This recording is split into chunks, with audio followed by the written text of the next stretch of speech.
Alright, hello guys, this is Gakav BSEN. Welcome to the partner org LARP. I said that I was going to make a video about this, and I thought about doing like, a fully edited, scripted kind of thing, but I wanted this to be as authentic as possible. Obviously, I'm the current owner of BSEN, but I also wanted it to be clear that this is just, my opinion. This is not reflective of Supercell's opinion or anybody else's at BSEN, at BSC, etc. This is just solely, what I understand about the partner program. I just wanted to make this video because I see a lot of kind of misconceptions about how it works, and I wanted to give a bit more depth of understanding to the hardcore fan. If you're interested about, kind of the inner workings of BSC and, how the dynamic of the partner org program works. I'm just going to kind of go point by point, and I'll flash, the messages of people who asked on the screen from time to time. But we're going to start just kind of breaking down what the point of the partner program is, because I think that's the biggest thing that is just fundamentally misunderstood. This is a blog post article from BSC when they did basically the second wave of partner orgs. So the program launched in 2023, or sorry, rather 2022.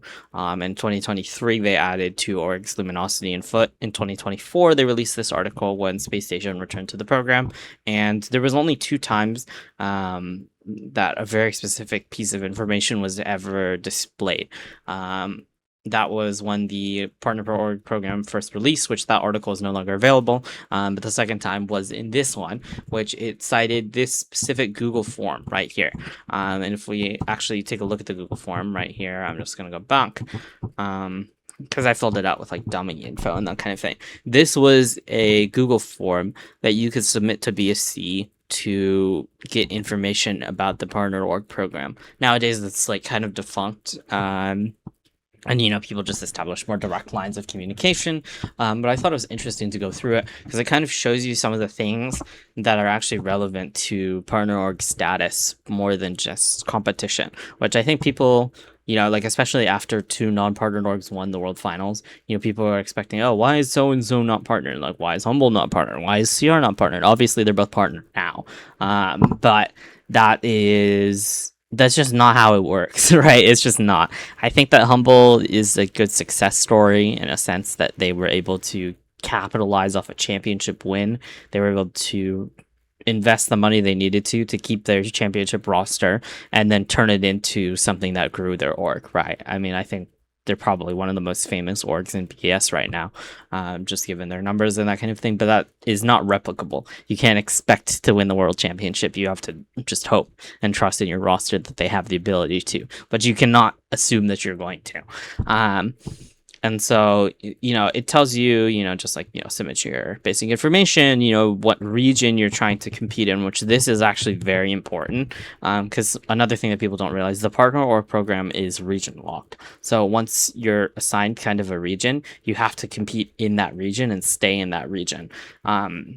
It's why Navi was in APAC for 2 years, right? Just given the fact that there were basically too many orgs in EMEA,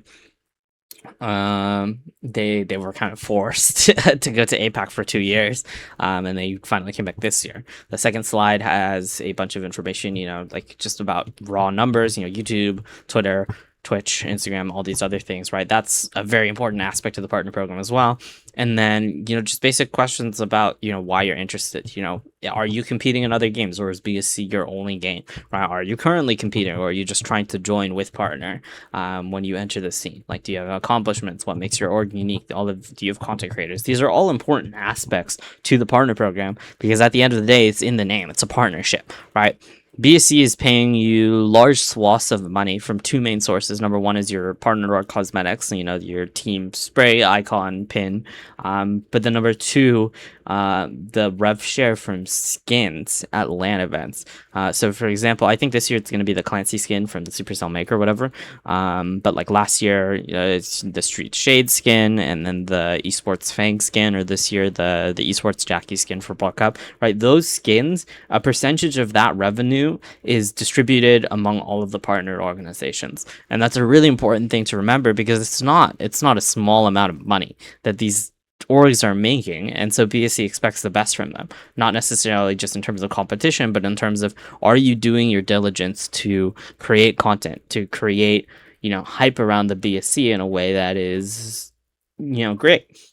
Because a lot of these orgs are bigger organizations, right? And they're coming into BSC with big audiences and big fan bases that they can bring into mobile esports, into the BSC ecosystem. And that's why they're partnered in the first place. Like, just as an example, two really good orgs I think that BSC chose to partner were Loud and Team Heretics. They both brought huge audiences, the Spanish audience and the Brazilian audience, into the BSC ecosystem, and they capitalized on it very effectively. Obviously, Loud did very good at the World Finals last year, relatively speaking to a lot of South American teams in the past, right? And that was a huge bit of regional pride. But they also do a lot of kind of LAN events and smaller things in Brazil, and so having Loud there, even better, right?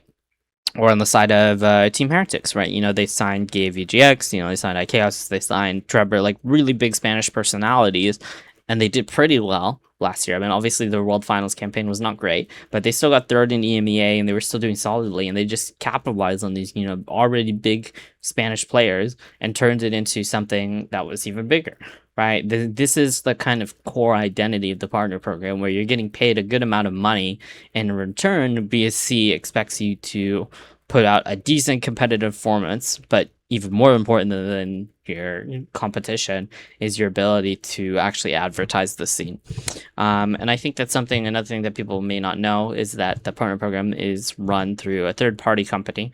Nowadays, there's actually 3 people working on BSC at Supercell directly, but the partner program is technically managed through a company called AMG Influence. You may have heard of their name before, and the reason why you may have heard of their name before is because they're a massive creator agency that manage some of the biggest kind of mobile creators, especially within the Supercell scene, right? You can just look here, right? Ferg, I mean, he's caught him now, but he used to be part of Tribe, like Judas Sloth, Ken, Crying Man, plenty of other people. I mean, I could scroll for more. I mean, here's Bobby, right? There's just a bunch of kind of big creators that are in the Supercell ecosystem that are managed by AMG, and so they have that connection, and as a result, they manage the partner program. All right, so I think now kind of going into my kind of evaluation of organizations, this is once again my opinion, so don't go hating on anyone, or don't say that this is exactly what happened. I'm going to start with STMN. STMN is a hood org, and I think that anybody who says otherwise is incorrect. They are objectively a hood org. If we go back for just a second if we're looking at the teams that were originally partnered, right, there was quite a few organizations that, in my opinion, nowadays would not actually meet the kind of standards for a partnered organization, right? I think SK, Navi, Zeta, Foot, those are big organizations that compete in a lot of different games. But if we look at STMN or Totem or Clash, right, they were BSC first, right? They weren't really in other esports or something. BSC was one of their main esports, which is not something that most of the other partner orgs would, I think, say. For Heretics, obviously, it's Valorant. For Space Station, it's I don't know, Rocket League or something like that. Or Halo, Luminosity is a different story right now, but Foot, they have Val, they have CS, same with Navi, right? These are big orgs competing in bigger titles than BSC, and they brought their audiences with them, whereas on the other side, Totem, Queso, Clash, STMN, they built up their audiences in BSC, and so they got accepted into the initial round of partnered orgs as, hey, you've been with us since the beginning, we're going to partner you, let's make it big. But unfortunately, as we can see, only one of those 4 orgs that I'm designating here has actually survived the test of time. Clash disbanded amidst allegations of scamming and that kind of thing. Team Queso just ran out of money pretty much, and Alvaro just, I think, decided that it probably wasn't as worth it. And STMN, same thing, they lost their title roster with Bobby. I mean, they tried at last year and at the beginning of this year, but honestly, I just don't think that they did enough to make a serious competitive argument that they should stay partnered. Even in their time with Bobby's roster, pretty much all of their pull was because of Bobby and Sans and OG and Czar and, you know, all those people from the old STMN ages, right? That was their kind of competitive argument that, you know, they're relevant or something. But as an org that by themselves, I actually just don't think that they're that notable. If we just look, the only game that they're really competing in nowadays, I think, is Pokemon Unite, because they're like a partner org here. But right, like this tweet right here is part of the reason why I feel like they could never get repartnered. Right, this was a tweet that Sebas made about, you know, payments being behind or something. I'm not going to comment on that. I mean, I have thoughts, but I'm not going to comment on that right now because that's not the point. But I mean, if you're an organization, if you're supposed to be a professional organization and you're quote tweeting that and saying correct, that cannot fly. I'm gonna be honest.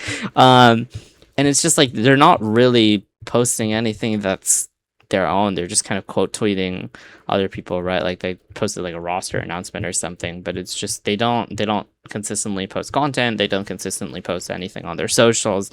It's just, you know, they just never have, really, to be honest, or something. But they paid their old roster a good amount of money to the point where they, you know, stayed together for a while, got second at Worlds. When they didn't qual the next year, they kind of went their separate ways, and along with that, you know, STMN was kind of left in the dust. And so, I mean, that's my opinion. It's just I don't think that there was really a convincing argument to keep them to stay, even if Bobby had stayed with them, just because of the fact that they just don't post content. Honestly, that's the biggest thing that they're just not doing. Their competition performances have been fine. It's just if you're not actually advertising BSC, then you're not worthy of being a part of an organization. Revenant is an interesting one, and it's actually one that I kind of want to touch on. Recently, you may or may have not seen the news, but Revenant bought, hypothetically, they have signed a deal to buy Global Esports, which I'm just going to type that in really quickly. Right, this is Global Esports, 50,000 followers, blah blah blah. But the biggest thing about Global is that they actually have a partnership with Riot for VCT Pacific. And so if Revenant is to buy out Global Esports, then that means that they're effectively able to buy out Global's spot in the BSC, which is a big deal, and it actually adds a lot of what's the word? Kind of validity to their application for partner org, in my opinion, because then it just kind of shows that, you know, they're ready to make it big.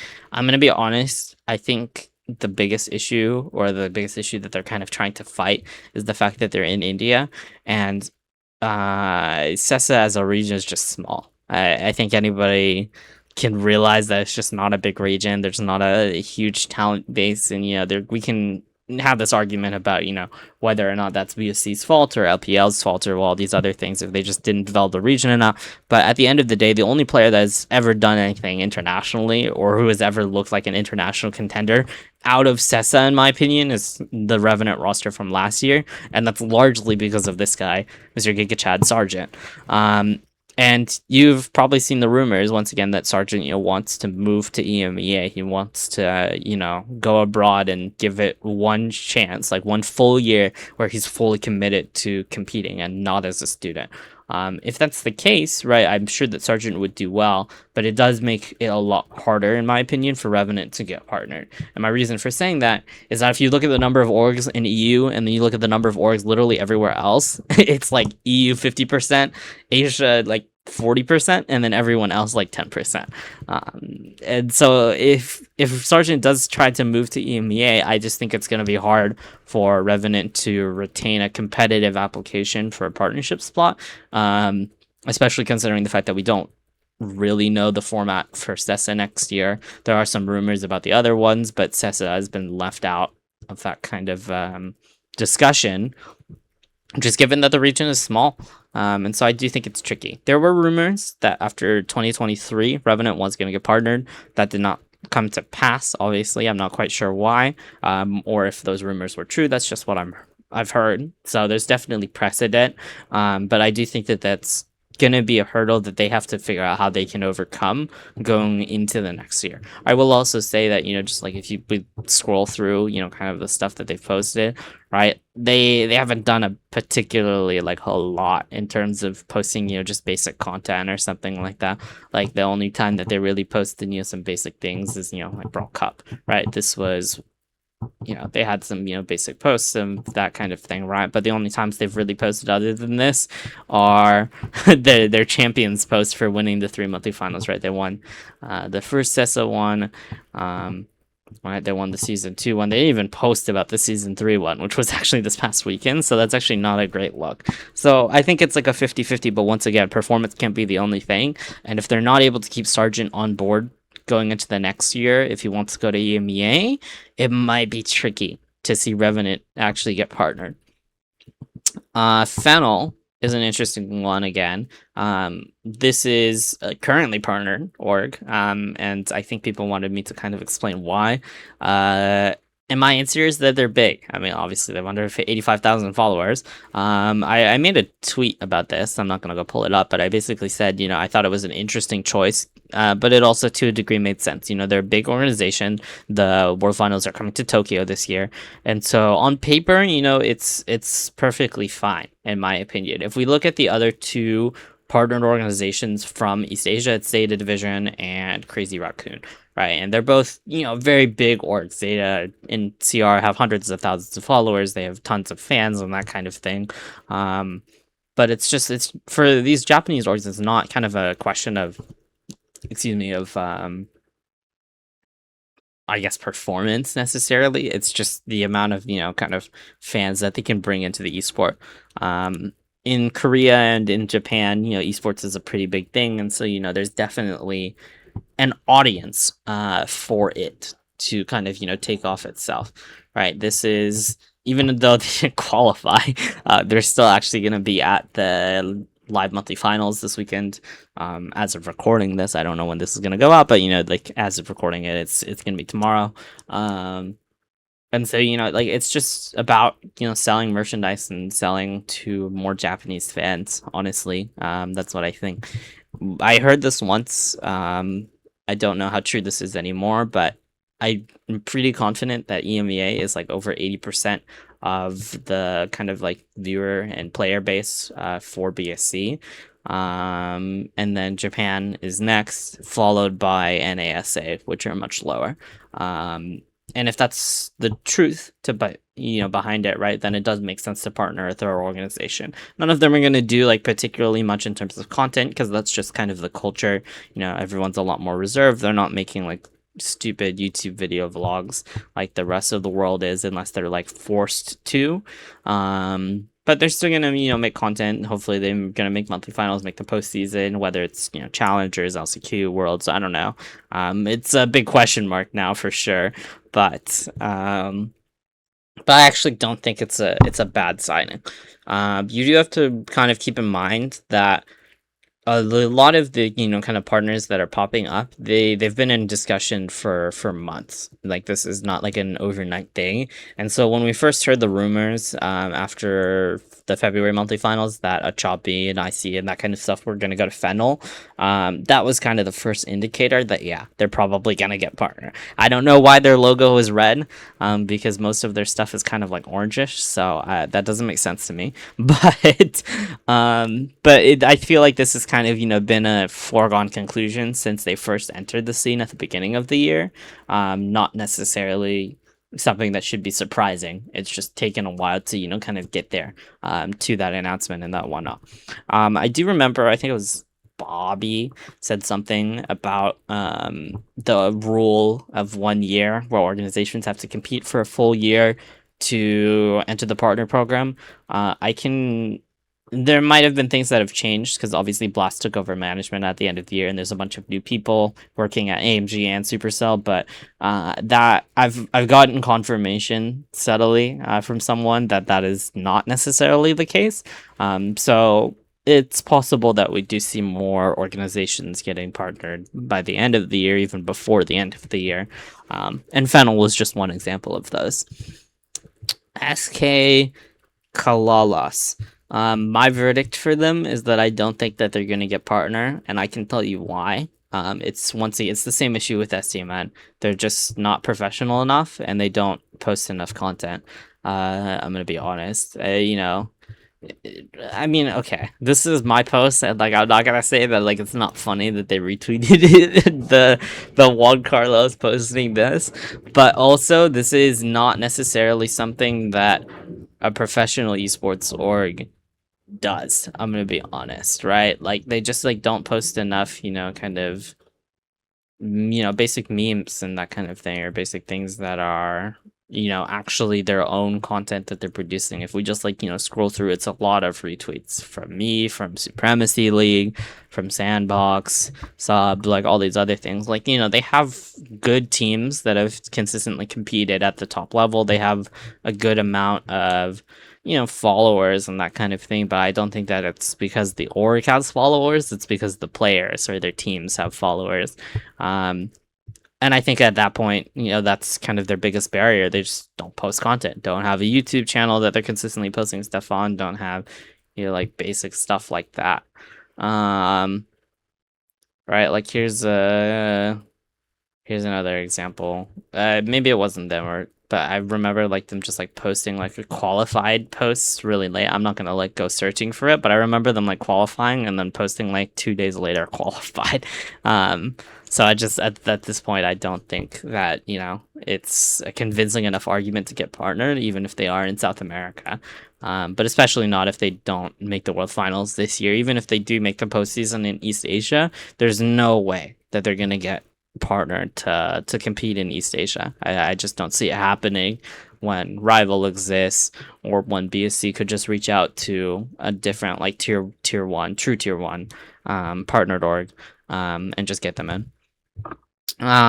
Biggest question mark of the day is Novo.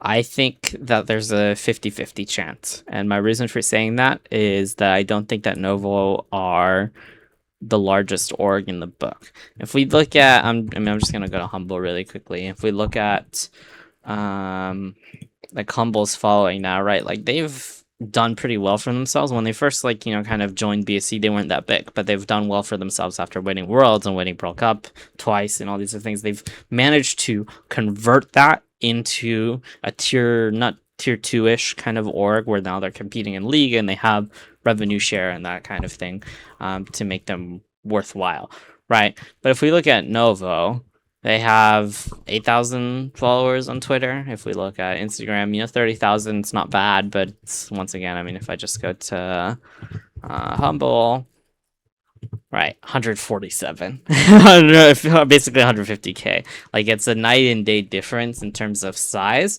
And so as much as I think that Novo is posting good content and like they're on their way, the biggest hurdle that they have to overcome right now is the one that Humble had to overcome, which is if your roster is not performing good, can you capitalize? When they joined at the end of not end of last year, but at the beginning of the second split for 2025, right? I thought that they were an interesting org, and they started off like reasonably strong in terms of the number of things that they were posting. I'm just like kind of scrolling down for a second. Like here, right? They posted they had like a good amount of like land content from boot camp and that kind of thing or whatever. But if we actually like look throughout the split that they were with Novo or something, they actually didn't like post nearly as much as I thought they should have on the BS side, right? So this was, I mean, I guess I can't go down too much, but this was their kind of first match day or something in like July or something, basic match updates or something. But then after that, right, there's kind of like gaps, in my opinion, in a way that they didn't really capitalize last year or in the first split of this year enough. In second split, they've kind of done a 360. They've turned it around, posting a lot about BS, and they're doing a really good job.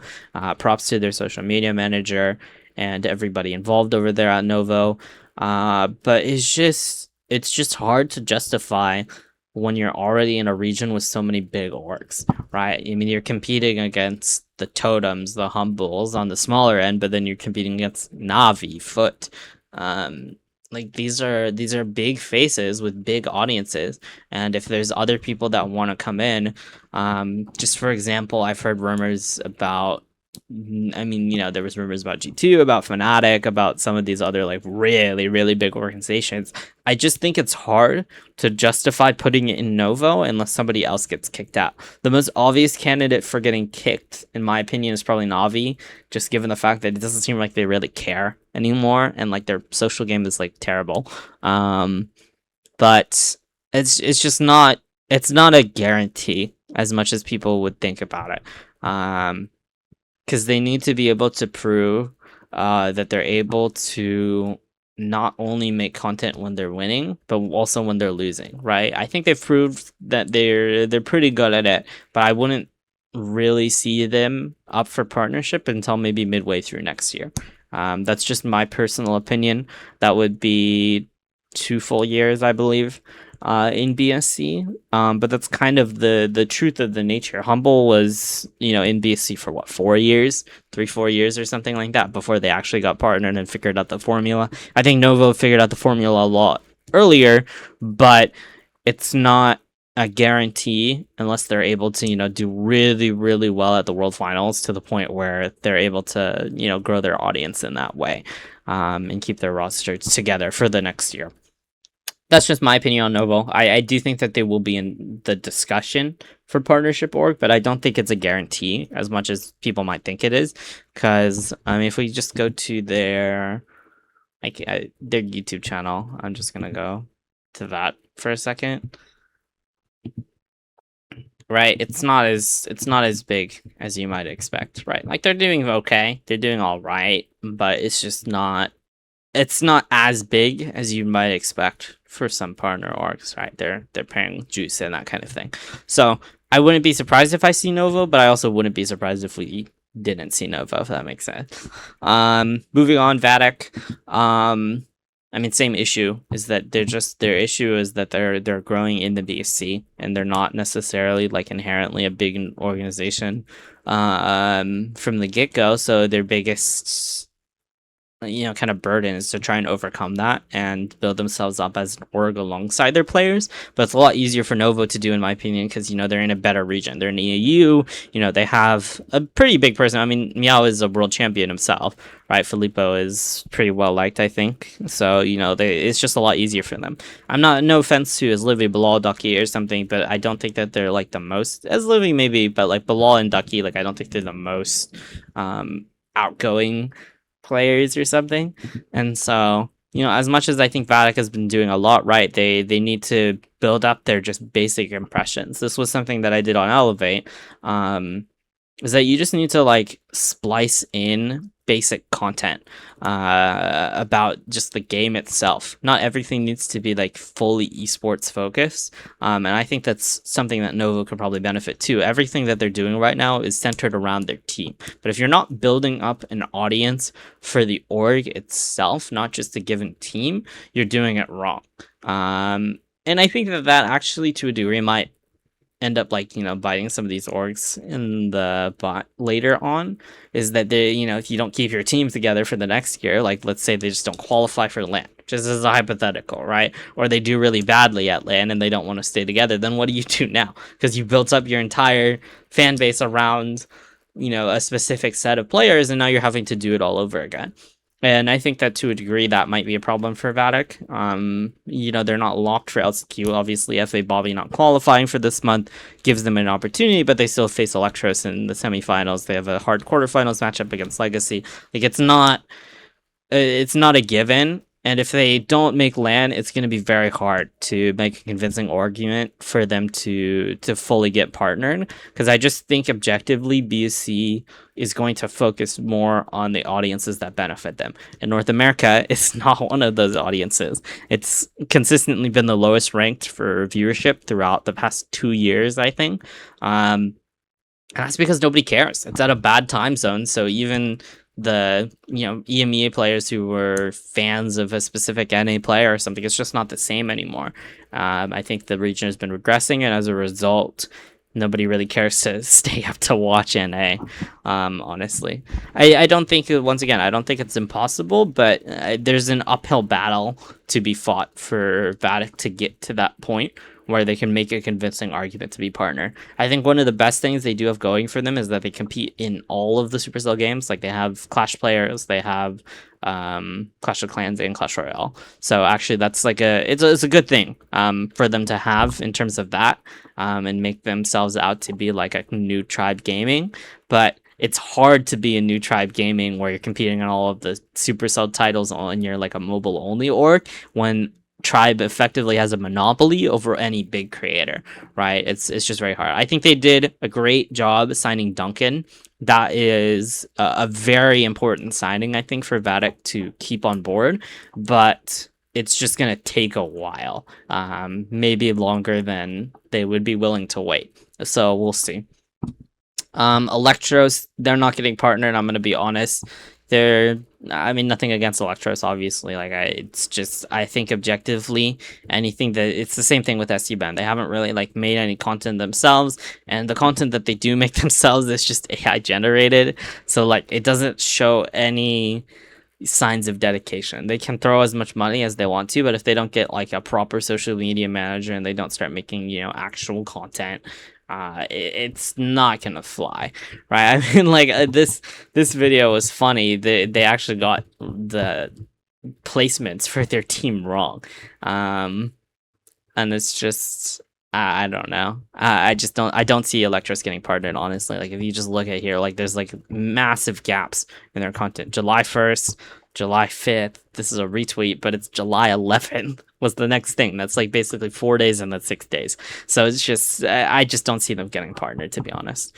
Bounty Hunters is an interesting one.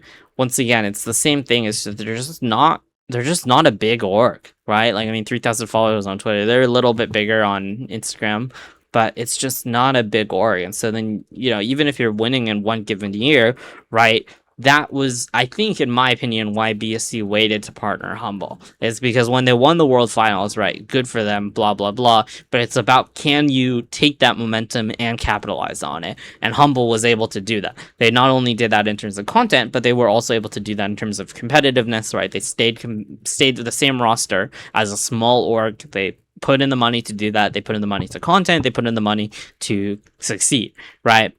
I don't know how much that's going to stay the same next year for South America, unless they do, or pretty much any other region, honestly, unless they do good at the World Finals, right? That's when we see rosters actually staying together. But even in SA, like, it's just messy. The region itself looks so bad right now that I just like don't, it's just so sporadic that I don't know, honestly. The other thing is, I mean, you know, when they came into their roster, obviously they poached it from New Heights Gaming. There was some drama around that. I heard rumors of lawsuits, actually, and the fact that they just terminated their contract. I don't know how much of that is true, but, you know, speculation aside, it's just, once again, they have to be able to build an audience, and I don't know how effectively they're going to be able to do that because they're competing with like Loud and probably Red Cannons now.